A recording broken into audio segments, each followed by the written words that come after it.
ప్రభువైన యేసుక్రీస్తు నామంలో అందరికీ హృదయపూర్వక వందనములండి.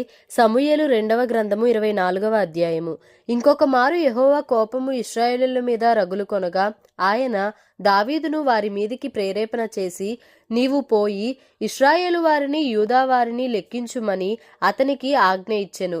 అందుకు రాజు తన యొద్దనున్న సైన్యాధిపతి అయిన యోవాబును పిలిచి, జనసంఖ్య ఎంతైనది నాకు తెలియగలందులకై దాను మొదలుకొని బెయేర్షెబా వరకు ఇశ్రాయేలు గోత్రములలో నీవు సంచారము చేసి వారిని లెక్కించుమని ఆజ్ఞ ఇయ్యగా, యోవాబు, జనుల సంఖ్య ఎంతయున్నను నా ఏలిన వాడవును రాజువు నగు నీవు బ్రతికి ఉండగానే దేవుడైన యెహోవా దానిని నూరంతలు ఎక్కువ చేయునుగాక. నా ఏలిన వాడవును రాజువు నగు నీకు ఈ కోరిక ఎలా పుట్టెనెను. అయినను రాజు యోవాబునకును సైన్యాధిపతులకును గట్టి ఆజ్ఞ ఇచ్చి ఇండుట చేత యోవాబును సైన్యాధిపతులను ఇశ్రాయేలుల సంఖ్య చూచుటకై రాజు సముఖము నుండి బయలు వెళ్లి యొర్దాను నది దాటి యాజేరు తట్టున గాదు లోయ మధ్య నుండు పట్టణపు కుడిపార్శ్వమునున్న అరోయేరులో దిగి అక్కడ నుండి గిలాదునకును తహ్తిమ్ హోద్షీ దేశమునకును వచ్చిరి. తరువాత దానాయానుకును పోయి తిరిగి సీదోనునకు వచ్చిరి. అక్కడ నుండి బురుజులు గల తూరు పట్టణమునకును హివ్వీయుల యొక్కయు కనానీయుల యొక్కయు పట్టణములన్నిటికీ వచ్చి యూదా దేశపు దక్షిణ దిక్కుననున్న బెయేర్షెబా వరకు సంచరించిరి. ఈ ప్రకారము వారు దేశమంతయు సంచరించి 9 నెలల 20 దినములకు తిరిగి యెరూషలేమునకు వచ్చి అప్పుడు యోవాబు జనసంఖ్య వెరసి రాజునకు ఇశ్రాయేలు వారిలో కత్తి దూయగల 8 లక్షల మంది యోధులుండిరి. యూదా వారిలో 5 లక్షల మంది ఉండిరి. జనసంఖ్య చూచినందుకై దావీదు మనస్సు కొట్టుకొనగా అతడు, నేను చేసిన పని వలన గొప్ప పాపము కట్టుకొంటిని, నేను ఎంతో అవివేకినై దాని చేసి తిని.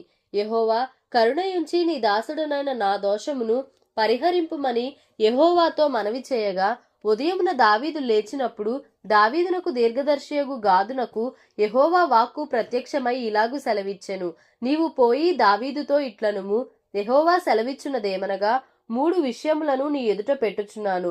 వాటిలో ఒక దానిని నీవు కోరుకొనిన ఎడల నేనది నీ మీదికి రప్పించెదను. కావున గాదు దావీదునొద్దకు వచ్చి ఇట్లని సంగతి తెలియజెప్పెను.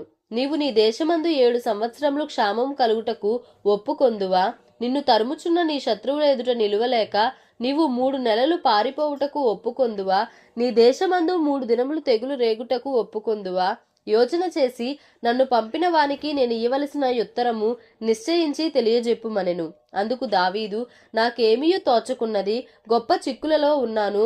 యెహోవా బహు వాత్సల్యత గలవాడు గనుక మనుషుని చేతిలో పడకుండా యెహోవా చేతిలోనే పడుదుముగాక అని గాదుతో అనెను.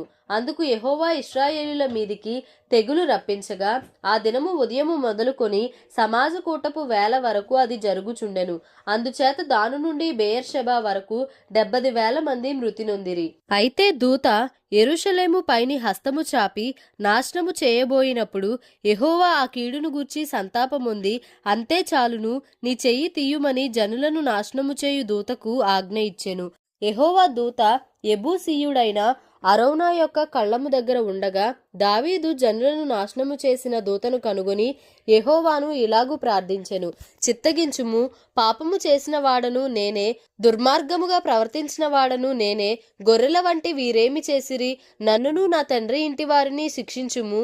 ఆ దినమున గాదు దావీదునొద్దకు వచ్చి, నీవు పోయి యెబూసీయుడైన అరౌనా యొక్క కళ్ళంలో యెహోవా నామమున ఒక బలిపీఠము కట్టించుమని అతనితో చెప్పగా, దావీదు గాదు చేత యెహోవా ఇచ్చిన ఆజ్ఞ చొప్పున పోయెను.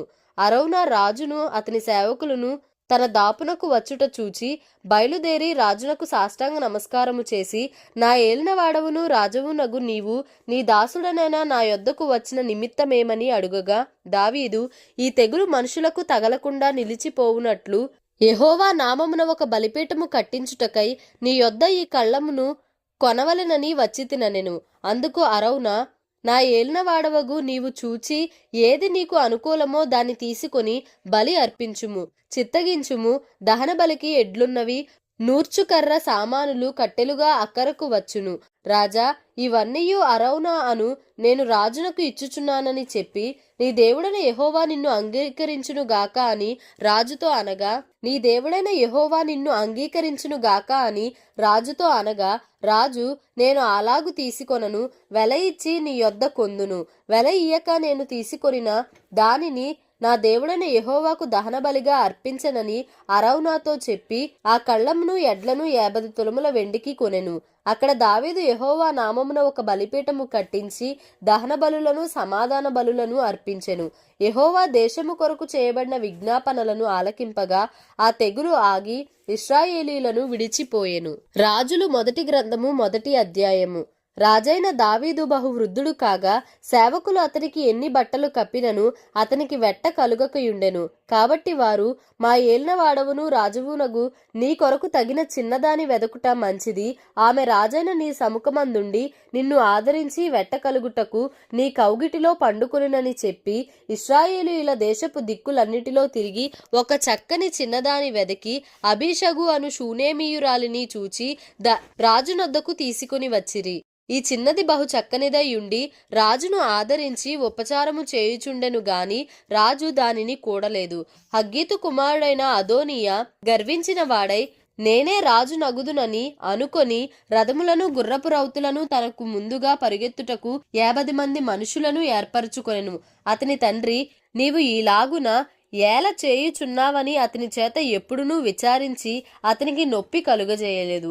చూచుటకు అతడు బహు సౌందర్యము గలవాడు. అబ్షాలోము తరువాత పుట్టినవాడు. అతడు సెరూయా కుమారుడైన యోవాబుతోనూ యాజకుడైన అబ్యాతారుతోనూ ఆలోచన చేయగా వారు అదోనియా పక్షము వహించి అతనికి సహాయము చేసిరి గాని యాజకుడైన సాదోకును యెహోయాదా కుమారుడైన బెనాయాను ప్రవక్త అయిన నాతానును షిమీయును రేయియును దావీదు యొక్క శూరులను అదోనియాతో కలిసి కొనకయుండిరి. అదోనియా ఏన్ రోగేలు సమీపమందుండు జోహెలేతు అను బండ దగ్గర గొర్రెలను ఎడ్లను క్రొవ్విన దూడలను బలిగా అర్పించి రాజకుమారులకు తన సహోదరులనందరినీ యూదావారగు రాజు యొక్క సేవకులనందరినీ పిలిపించెను గాని ప్రవక్తయగు నాతానును బెనాయాను దావీదు శూరులను తనకు సహోదరుడైన సొలొమోనును పిలువలేదు. అప్పుడు నాతాను సొలొమోను తల్లి అయిన బత్షెబతో చెప్పినదేమనగా, హగ్గీతు కుమారుడైన అదోనియా ఏలుచున్న సంగతి నీకు వినబడలేదా? అయితే ఈ సంగతి మన ఏలినవాడైన దావీదునకు తెలియకయే ఉన్నది. కాబట్టి నీ ప్రాణమును నీ కుమారుడైన సొలొమోను ప్రాణమును రక్షించుకొనుటకై నేను నీకొక ఆలోచన చెప్పేదను వినుము. నీవు రాజైన దావీదునొద్దకు పోయి, నా ఏలినవాడా రాజా, అవశ్యముగా నీ కుమారుడైన సొలొమోను నా వెనుక ఏలువాడై నా సింహాసనం మీద ఆసీనుడగునని నీ సేవకురాలనైనా నాకు నీవు ప్రమాణపూర్వకముగా సెలవిచ్చితివే. అదోనియా ఏలుచుండుట ఏమని అడుగవలెను. రాజుతో నీవు మాట్లాడుచుండగా నేను నీ వెనుక లోపలికి వచ్చి నీవు విన్నవించిన మాటలను రూఢిపరచుదునని చెప్పెను. కాబట్టి బత్షెబ గదిలోనున్న రాజునొద్దకు వచ్చెను. రాజు బహు వృద్ధుడైనందున షూనేమీయురాలైన అబీషగు రాజును కనిపెట్టుచుండెను. బత్షెబ వచ్చి రాజు ఎదుట సాగిలపడి నమస్కారము చేయగా రాజు నీ కోరిక ఏమని అడిగినందుకు ఆమె ఈలాగు మనవి చేసెను. నా ఏలినవాడా, నీవు నీ దేవుడైన యెహోవా తోడని నీ సేవకురాలనైనా నాకు ప్రమాణము చేసి అవశ్యముగా నీ కుమారుడైన సొలొమోను నా వెనుక ఏలువాడై నా సింహాసనము మీద ఆసీనుడగునని సెలవిచ్చితివే. ఇప్పుడైతే అదోనియా ఏలుచున్నాడు. ఈ సంగతి నా ఏలినవాడవును రాజువునగు నీకు తెలియకయే ఉన్నది. అతడు ఎడ్లను క్రొవ్విన దూడలను గొర్రెలను బలిగా అర్పించి రాజకుమారులనందరినీ యాజకుడైన అబ్యాతారును సైన్యాధిపతి అయిన యోవాబును పిలిపించెను గాని నీ సేవకుడైన సొలొమోనును పిలువలేదు. నా ఏలినవాడవైన రాజా, నా ఏలినవాడవైన రాజువగు నీ తరువాత సింహాసనం మీద ఎవడు ఆసీనుడగునో అందును గూర్చి ఇశ్రాయేలీయులందరూ కనిపెట్టియున్నారు. ఇదిగాక నా ఏలినవాడవైన రాజువగు నీవు నీ పితరులతో కూడా నిద్ర పొందిన తరువాత నేనును నా కుమారుడైన సొలొమోనును అపరాధులముగా ఎంచబడుదుము. ఆమె రాజుతో మాట్లాడుచున్నప్పుడు ప్రవక్తయగు నాతానును లోపలికి రాగా ప్రవక్తయగు నాతాను వచ్చియున్నాడని సేవకులు రాజునకు తెలియజేసిరి.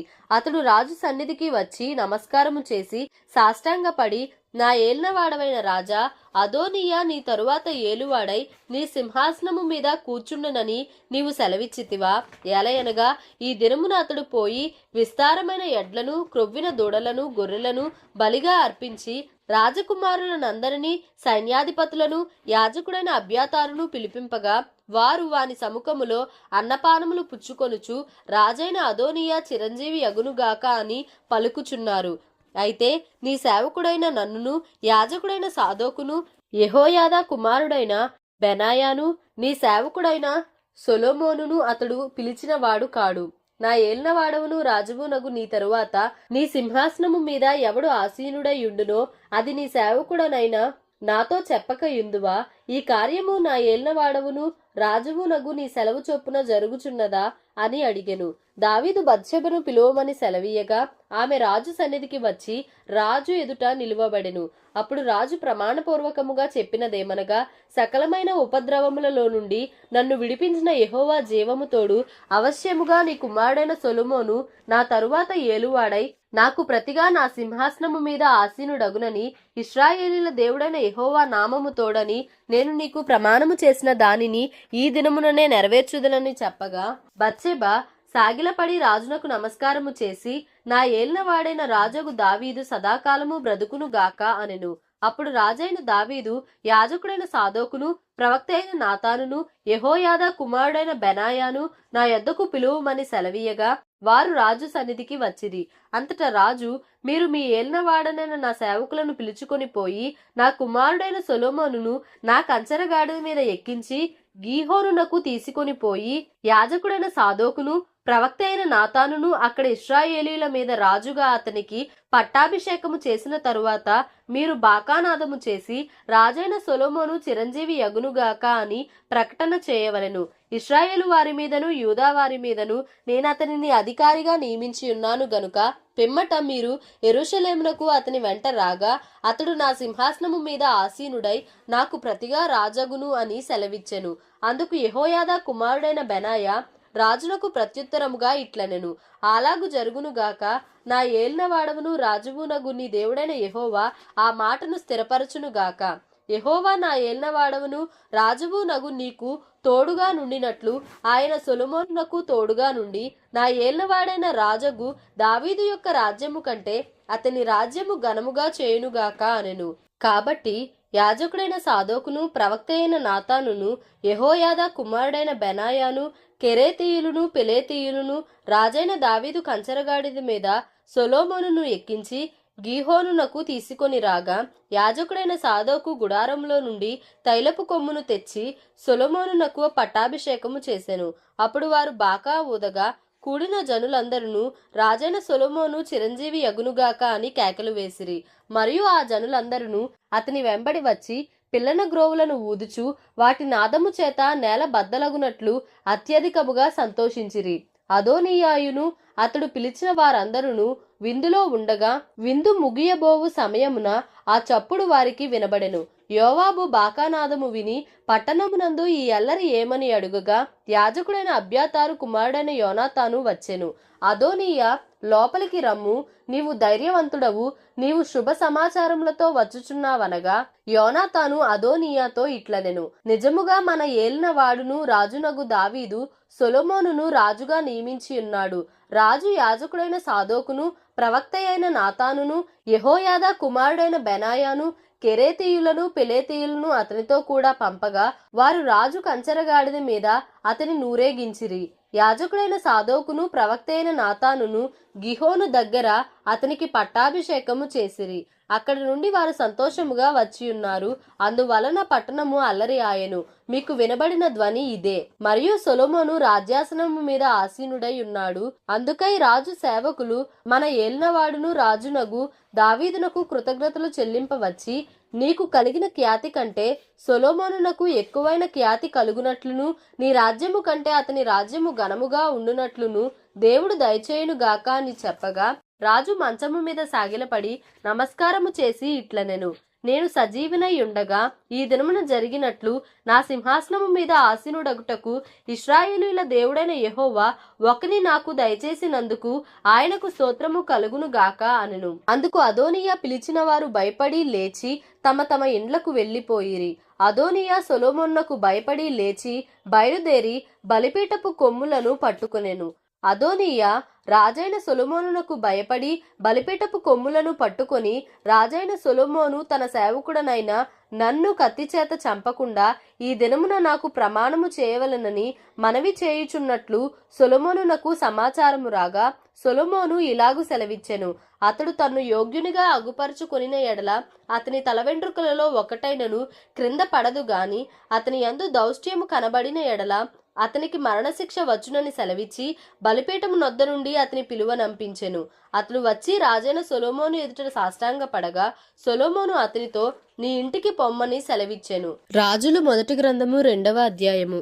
దావీదునకు మరణకాలము సమీపింపగా అతడు తన కుమారుడైన సొలొమోనునకు ఇలాగు ఆజ్ఞ ఇచ్చెను. లోకులందరూ పోవలసిన మార్గమున నేను పోవుచున్నాను. కాబట్టి నీవు ధైర్యము తెచ్చుకొని నిబ్బరము గలిగి నీ దేవుడైన యెహోవా అప్పగించిన దానిని కాపాడి ఆయన మార్గములను అనుసరించిన ఎడల నీవు ఏ పని పూనుకొనినను ఎక్కడ తిరిగినను అన్నిటిలో వివేకముగా నడుచుకొందువు. మోషే ధర్మశాస్త్రంలో వ్రాయబడి ఉన్న దేవుని కట్టడలను, ఆయన నియమించిన ధర్మం అంతటిని, ఆయన న్యాయ విధులను శాసనములను గైకొనుము. అప్పుడు నీ పిల్లలు తమ ప్రవర్తన విషయములో జాగ్రత్తగా నుండి నా ఎదుట తమ పూర్ణ హృదయముతోనూ పూర్ణ మనస్సుతోనూ సత్యమును అనుసరించి నడుచుకొనిన ఎడల ఇశ్రాయేలీల రాజ్య సింహాసనము మీద ఆసీనుడగు ఒకడు నీకు ఉండక మానడని యెహోవా నన్ను గూర్చి ప్రమాణము చేసిన మాటను స్థిరపరచును.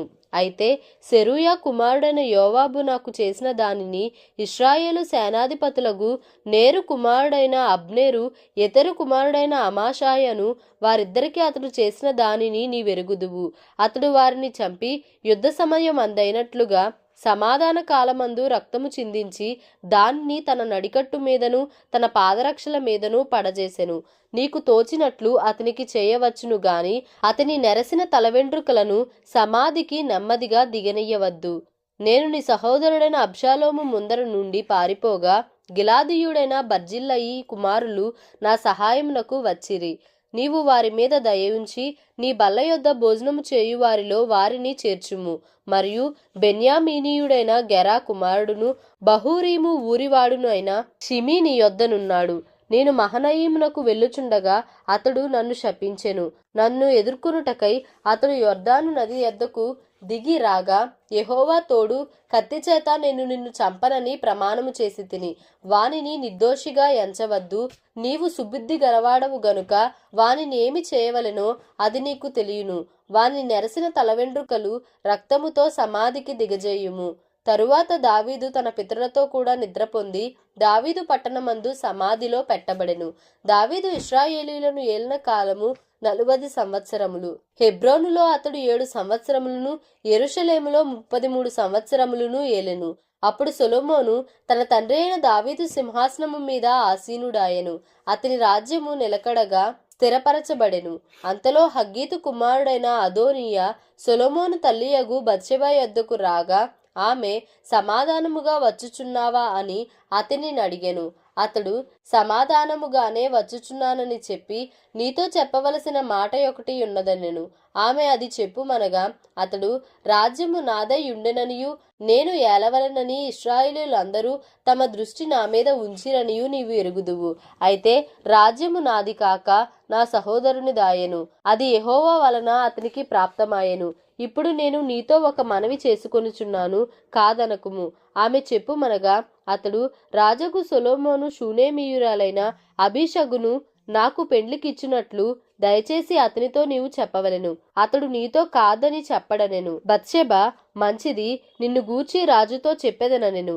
బత్షెబ రాజైన సొలొమోను నొద్దకు అదోనీయా పక్షమును చెప్పుటకు వచ్చినప్పుడు రాజు లేచి ఆమెకు ఎదురుగా వచ్చి ఆమెకు నమస్కారము చేసి సింహాసనము మీద ఆసీనుడై తన తల్లి కొరకు ఆసనము ఒకటి వేయింపగా ఆమె అతని కుడిపార్శ్వమున కూర్చుండెను. ఒక చిన్న మనవి చేయగోరుచున్నాను, నా మాట త్రోసివేయకుమని ఆమె చెప్పగా రాజు, నా తల్లి, చెప్పుము. నీ మాట త్రోసివేయననగా ఆమె షూనేమీయురాలైన అబీషగును నీ సహోదరుడైన అదోనీయాకు పెండ్లికిప్పింపవలెనెను. అందుకు రాజైన సొలొమోను షూనేమీయురాలైన అబీషగును మాత్రమే అదోనీయా కొరకు అడుగుటయ్యేలా, అతడు నా అన్న కాబట్టి అతని కొరకును యాజకుడైన అబ్యాతారు కొరకును సెరూయా కుమారుడైన యోవాబు కొరకును రాజ్యమును అడుగుమని తన తల్లితో చెప్పెను. మరియు రాజైన సొలొమోను యెహోవా తోడు అదోనీయా పలికిన ఈ మాట వలన అతని ప్రాణంనకు నష్టము రాకపోయిన ఎడల దేవుడు నాకు గొప్ప అపాయము కలుగజేయును గాక. నన్ను స్థిరపరచి నా తండ్రి సింహాసనము మీద నన్ను ఆసీనునిగా చేసి తన వాగ్దానము ప్రకారము నాకు కుటుంబము కలుగజేసిన యెహోవా జీవము తోడు అదోనీయా ఈ దినమున మరణమవునని చెప్పి యెహోయాదా కుమారుడైన బెనాయాను పంపగా ఇతడు అదోనీయా మీద పడినందున అతడు చనిపోయెను. తరువాత రాజు యాజకుడైన అబ్యాతారునకు సెలవిచ్చినదేమనగా, అనాతోతులో నీకు కలిగిన పొలములకు వెళ్ళుము. నీవు మరణంనకు పాత్రుడవైతివి గాని నీవు నా తండ్రి అయిన దావీదు ముందర దేవుడైన యెహోవా మందసమును మోసి నా తండ్రికి ప్రాప్తించిన శ్రమలన్నిటిలో శ్రమ పొందితివి గనుక ఈవేళ మరణశిక్ష నీకు విధింపను. తరువాత సొలొమోను అబ్యాతారును యెహోవాకు యాజకుడుగా ఉండకుండా తీసివేసెను. అందువలన యెహోవా ఏలీ కుటుంబీకులను గూర్చి షిలోహులో ప్రమాణము చేసిన మాట నెరవేరెను. యోవాబు అబ్షాలోము పక్షము అవలంబింపకపోయినను అదోనీయా పక్షము అవలంబించి ఉండెను గనుక ఈ వర్తమానములు అతనికి రాగా అతడు పారిపోయి యెహోవా గుడారమునకు వచ్చి బలిపీఠపు కొమ్ములను పట్టుకునెను. యోవాబు పారిపోయి యెహోవా గుడారమునకు వచ్చి బలిపీఠమునొద్దనున్నాడను సంగతి రాజగు సొలొమోనునకు వినబడగా సొలొమోను యెహోయాదా కుమారుడైన బెనాయాను పిలిపించి నీవు వెళ్ళి వాని మీద పడుమని ఆజ్ఞ ఇచ్చినందున బెనాయా యెహోవా గుడారంనకు వచ్చి రాజు నిన్ను బయటికి రమ్మని సెలవిచ్చెనని యోవాబుతో చెప్పెను. అతడు అది కాదు, నేనిక్కడనే చచ్చెదననగా బెనాయా తిరిగి రాజునొద్దకు వచ్చి యోవాబు తనతో చెప్పిన మాట రాజునకు తెలియజేసెను. అందుకు రాజు ఇట్లనెను, అతడు నీతో చెప్పినట్లుగా చెయ్యుము. అతడు దారపోసిన నిరపరాధుల రక్తమును నా మట్టుకును నా తండ్రి కుటుంబీకుల మట్టుకును పరిహారము చేయుటకై అతని చంపి పాతిపెట్టుము. నేరు కుమారుడును ఇశ్రాయేలు వారి సమూహాధిపతియునైన అబ్నేరును యెతెరు కుమారుడును యూదావారి సేనాధిపతియునైన అమాషాయును అను తనకంటే నీతిపరులను యోగ్యులునగు ఈ ఇద్దరు మనుషుల మీద పడి యోవాబు నా తండ్రి అయిన దావీదు ఎరుగకుండా కత్తి చేత వారిని చంపివేసెను గనుక అతడు దారపోసిన రక్తము యెహోవా అతని తల మీదికే రప్పించెను. మరియు వీరి ప్రాణదోషమునకు యోవాబును అతని సంతతి వారును సదాకాలము ఉత్తరవాదులు గాని దావీదునకును అతని సంతతికిని అతని కుటుంబీకులకును అతని సింహాసనమునకును సమాధానము యెహోవా వలన ఎన్నటెన్నటికిని కలిగియుండును. కాబట్టి యెహోయాదా కుమారుడైన బెనాయా వచ్చి అతని మీద పడి అతని చంపగా అతడు అరణ్యమందుండు తన ఇంటిలో పాతిపెట్టబడెను. రాజు అతనికి బదులుగా యెహోయాదా కుమారుడైన బెనాయాను సేనాధిపతిగా నియమించెను. మరియు రాజు అబ్యాతారునకు బదులుగా యాజకుడైన సాదోకును నియమించెను. తరువాత రాజు షిమీని పిలువనంపించి అతనికి ఈ మాట సెలవిచ్చెను, నీవు యెరూషలేములో ఇల్లు కట్టించుకొని బయట ఎక్కడికైనాను వెళ్ళక అందులో కాపురముండుము. నీవు ఏ దినమున బయలుదేరి కిద్రోను ఏరు వాగు దాటుదువో ఆ దినమున నీవు చచ్చుట నిశ్చయమని రూఢిగా తెలిసికొనుము. నీ ప్రాణమునకు నీవే ఉత్తరవాది వనగా షిమి తమరు సెలవిచ్చినది మంచిదేను. నా ఏలినవారైన రాజుకు తమరు చెప్పిన ప్రకారము తమ సేవకుడనైన నేను చేసేదనని రాజుతో చెప్పెను. షిమి యెరూషలేములో అనేక దినములు నివాసము చేయుచుండెను. అయితే 3 సంవత్సరములైన తరువాత షిమి యొక్క పనివారిలో ఇద్దరు పారిపోయి మయకా కుమారుడైన ఆకీషు అను గాతు రాజునొద్దకు చేరిరి. అంతటా నీ వారు గాతులో ఉన్నారని షిమీకి వర్తమానము రాగా షిమీ లేచి గాడిదకు గంత కట్టి తన పనివారిని వెదుకుటకై గాతులోని ఆకీషునొద్దకు పోయెను. ఇలాగున షిమీ పోయి గాతులో నుండి తన పనివారిని తీసుకొని వచ్చెను. షిమీ యెరూషలేములో నుండి గాతునకు పోయి వచ్చెనని సొలొమోనునకు వర్తమానము కాగా రాజు షిమీని పిలువనంపించి అతనితో ఇట్లనెను, నీవు ఏ దినమందు బయలుదేరి ఏ స్థలమునకైనా వెళ్ళుదువో ఆ దినమున నీవు మరణమగుదువని నిశ్చయముగా తెలుసుకొనవలెనని యెహోవా తోడని నేను నీకు ఖండితముగా ఆజ్ఞ ఇచ్చి నీ చేత ప్రమాణము చేయించితిని గదా. మరియు తమరు సెలవిచ్చినదే మంచిదని నీవు ఒప్పుకొంటివి. కాబట్టి యెహోవా తోడని నీవు చేసిన ప్రమాణమును మేము నీకు ఆజ్ఞాపించిన ఆజ్ఞను నీవు గైకొనక పోతివేమి అని అడిగి, నీవు మా తండ్రి అయిన దావీదునకు చేసినట్టు నీ హృదయంలో మెదులుచున్న కీడంతయు నీకు తెలియను. నీవు చేసిన కీడు యెహోవా నీ తల మీదకే రప్పించును. అయితే రాజైన సొలొమోను ఆశీర్వాదము పొందును. దావీదు సింహాసనము యెహోవా సముఖమందు సదాకాలము స్థిరపరచబడునని షిమీతో చెప్పి, రాజు యెహోయాదా కుమారుడైన బెనాయాకు సెలవీయగా, అతడు బయలుదేరి వాని మీద పడి వాని చంపెను. ఈ ప్రకారము రాజ్యము సొలొమోను వశమున స్థిరపరచబడెను. దేవుడి పరిశుద్ధ వాక్యమును మన వినికిడిలో దీవించి ఆశీర్వదించును గాక. Amen. Please like, share and subscribe for more videos.